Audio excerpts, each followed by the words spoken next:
kazalin mumangin amel mungay yoga paabo pamin kagelin kung tawing sa mangkaway mo o selong kinap ng golde huya huwat haman na mo lang babang nene mo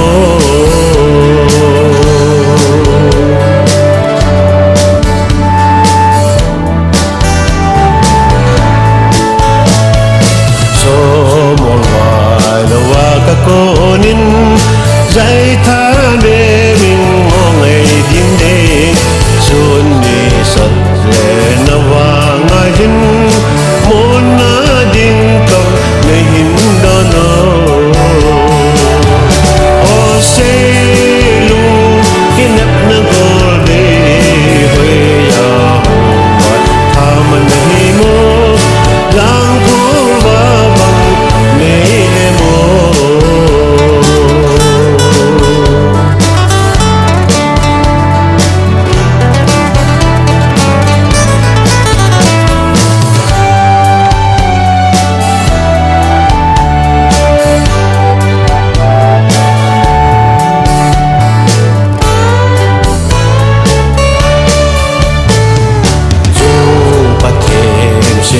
so in